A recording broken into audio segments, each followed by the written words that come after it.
Hi, Stephanie Atkinson, and I'm here for our Friday executive hours or office hours. I got a question from RN, and the question was, how do I talk to my manager about value creation so I don't get in trouble? And wow, this sounds exactly like what I've recently coached a client with, right? What they're really asking is, will this backfire on me? Will my manager expect something else? What if I'm focusing on something that I don't believe is quite important? So there is a number of ways that you can help mitigate this and remove some of those thoughts. Because when you're always thinking about what's right for the business, the results will come and you will know, and your boss will know that was the right thing to do too. Um, One way is to always create what that, we think about the value equation. What business impact are you going to deliver?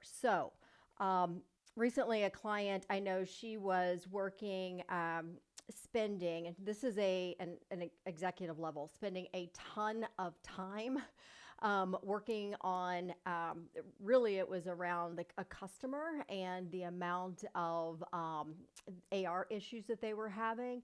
And it was odd because, right, they wanted her to work on this and to solve the problem. Well, she took it on immediately herself without really getting the help that she needed to get that executed. So finally, it truly was, and she'd been asking for help. She'd been asking for an analyst. And so really, what was the statement that was going to deliver the impact and get her to focus on the right things without her actually having to do that, because she needed to lead. She's setting strategy.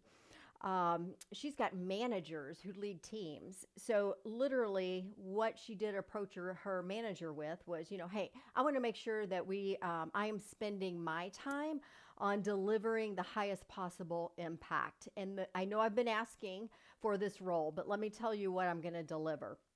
I'm going to deliver almost $500,000 annually to our bottom line, because this one analyst that we're going to hire at $60,000 a year is going to deliver a 40% reduction for our customer. Like, it was done, no questions asked.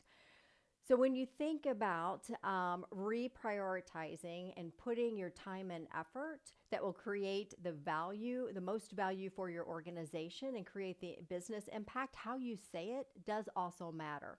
So when you think about putting the business first instead of what might happen about self, I guarantee that you'll get some of those results. And the second question, how do I know? This comes from AS. How do I know what work I should stop doing? So, right, what they're really asking is, how do I know I'll prioritize correct? What will other people think about me? What if I've seen as dropping the ball? Um, you know, Not knowing what's safe to release or to let go, or that fear of failing, does paralyze some people. But what if it's more disappointing to the business or yourself because you keep doing things that you shouldn't? And I tell you, leaders struggle because everything feels so important, not because they're doing too little. And this is where we get back to that decision filter. Effort feels really productive, and I say effort's just, that's everybody. There's effort in everything that we do. However, effort that actually produces the business outcomes is what will move the needle and should be your decision factor in what you stop doing. So if you're a manager, if you think about, if someone else on your team who can do a task, a job that you're doing at 70 to 80%, hand that off to them and empower that person. So you're going to have to ask yourself, am I protecting my comfort, or am I going to grow this individual? And if you're a director, you also get, you're in a lot of high effort systems without a decision or direction being made. You're into scheduling and systems, which is part of what you should be. But really what you need to understand is if your presence moves the needle in attending or making a decision for a business outcome.